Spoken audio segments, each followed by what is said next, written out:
All right, everyone, you join me outside my 2018 Tesla Model 3. And as you can see, it's extensive front end damage. We got our radiator and AC condenser right here. I have this strapped up so I could go for a drive. This fender is still on. I need to remove that. I have most of the bolts off. This headlight's just destroyed. It works though still, believe it or not. Just the lens and housing is cracked. Down below, we have our parking sensor wires right here, which actually got damaged in the class, so I soldered those back together. If you look here, this is actually the subframe right here. That's still intact. We got our radiator hoses right here. Those connect up here. The radiator is damaged, as you can see, pretty bad up here, but then also down below. This bracket got pretty mangled. Sadly, this is a Tesla restricted part, so I can't buy that from Tesla. I'm gonna have to go with eBay on that. As you're coming up here, we got a 12-volt battery. I have it disconnected now because I was working on the curtain airbags. As you can see, we got our driver's side repeater cam unplugged. Coming over to the car, as you can see, I dropped the headliner yesterday so I could install the roof airbags. I still have these undone because this is broken and I wanted to figure out a retrofit for that. Coming over to the driver's side here, you can see we got our knee airbag. I can't really see that. Our knee airbag is deployed, as well as our steering wheel airbag. Believe it or not, that steering wheel airbag takes about 30 seconds to take out. It's two little holes on the side that you poke just with an Allen wrench, and it pops this spring and it will come out. All right, this is the interior.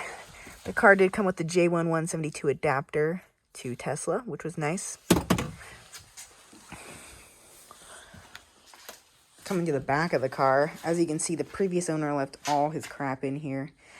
There's a couple pairs of shoes and then just a bunch of trash. Sorry, it's pretty dark in here. Coming over here, this is the charger the car came with, which is really convenient.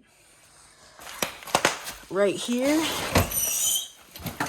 this is the curtain airbag for the passenger side I ripped out.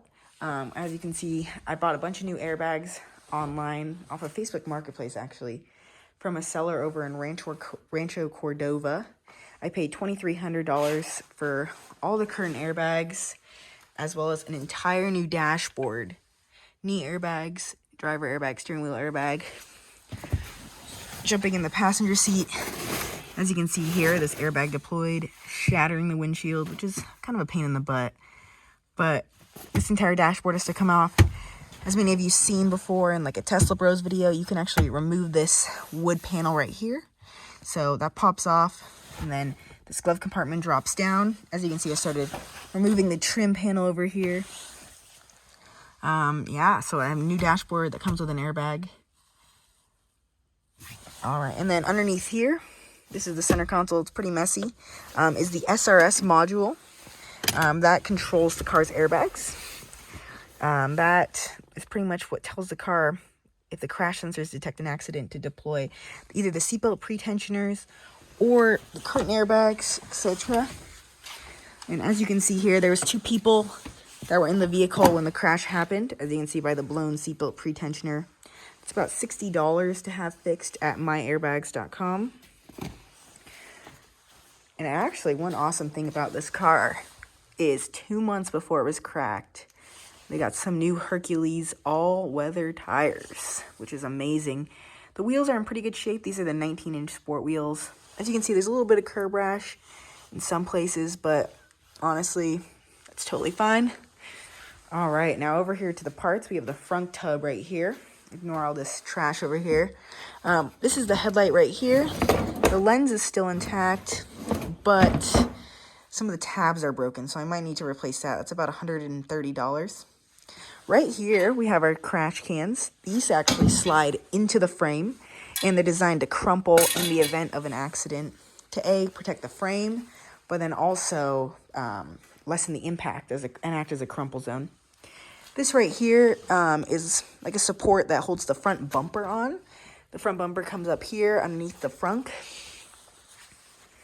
And then we got our horns right here, which is kind of cool to see. There's two of them, and they go into the front bumper. This right here is this is the radar module.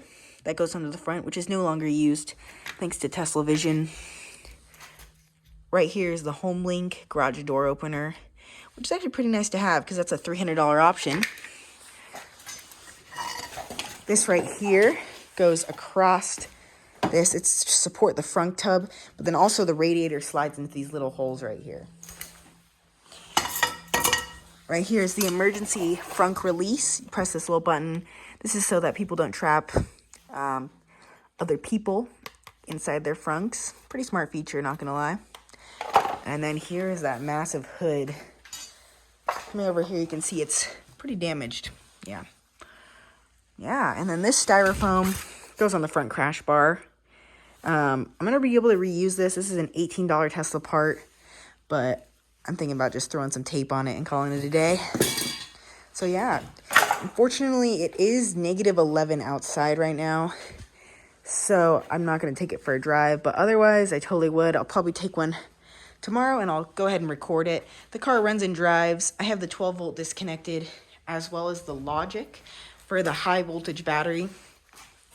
This wire right here underneath the passenger seat, or rear driver seat, rear passenger seat, is what this is what tells the high voltage system to connect the contactors and stuff like that. Yeah, so it's a pretty fun car to drive. I haven't had any alignment issues. I've just been driving it up and down my street because I don't want to get a ticket because it's not registered or insured. I did a quick couple pulls, which was really stupid because I have no driver airbag or seatbelt. So that was very interesting. One bummer about this car is the windshield is pretty cracked, which is honestly okay, but I have to get that replaced by Tesla service. I'm guessing between $800 and $1,000.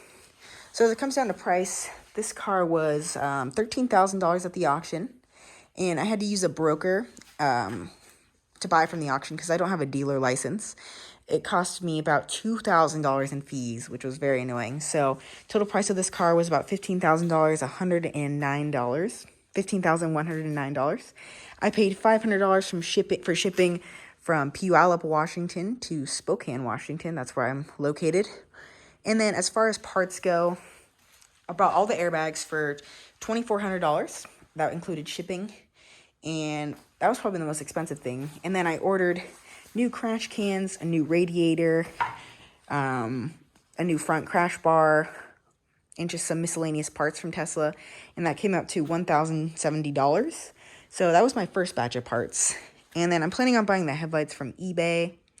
And then the fenders I'm going to have painted, which is going to be a pain. But I'm not sure if I can salvage this fender right here. As you can see, it's a little bit bent out of shape. Right here got a little bit nicked, but honestly, all I want is a running and driving car. I understand it's not going to be perfect, but yeah, it's going to be an interesting rebuild. So yeah, like I said, in it right now, and I'm in about $18,000 to $19,000, which is okay with me. I'm planning on budgeting around 21 to 23 for this rebuild, but it might be over, it might be less. We'll see. As I keep digging into this damage, it isn't too bad. All of our fender brackets got pushed in a little bit, and if you look right here, this got pretty bent, but luckily this is pretty soft metal. It just can be bent right back. Fender liners are totally fine. This bracket right here looks totally fine as well. And if you look at the car, well, you can't really see it, but if you look at this crash frame rail right here, you can see that it kind of juts out, and it kind of forms like a U shape pointing out. So that's why it does not have frame damage at all. So yeah, hopefully tomorrow I'll post a video of me driving down the street. Looks pretty funny to watch, just seeing a destroyed Tesla. The battery is in good health. The pyro fuse was blown at 50%. If you don't know what a pyro fuse is, it deploys in the event of an accident. Comes out usually when the airbags go or the seatbelt pretensioners. It is underneath the rear seat. If you look down in there. Let's see, underneath the rear seat, yep. And it's designed to cut off the power to the high voltage systems. It pretty much splits the battery voltage in half. And that's designed so that, if there's a potential fire, it won't be as bad, or it can help prevent a fire. And so, yeah, I replaced that, and then that allows the car to shift gears. So, yeah, hopefully I'll have a video out tomorrow of that going on. And then, yeah, so pretty taken apart in here. I will say the previous owner was not the most cleanliness, I guess. There's lots of M&Ms on the floors, which is kind of funny, and then a bunch of trash in the back. I still need to vacuum it out. I'm waiting till I get all these side curtain airbags. I had to drop the entire headliner out to get those curtain airbags replaced, which was a pain. And then in that process, I actually broke this wire that goes on the sun visor. So that needs to be resoldered. Shouldn't be too bad. It goes pretty much into here. So yeah, let me know if you have any questions about this rebuild. I'm on Twitter, Tesla Winston. And yeah, it's under the name Occupy Mars. Yeah, so go ahead and shoot me a DM if you're interested in hearing more or have any questions about doing this yourself. I'm on a pretty good Discord group about people who just rebuild these cars. Yeah, so it's going to be a fun build. I'll keep you all updated on Twitter and on YouTube. So yeah, go ahead and like, share, and follow. Thanks.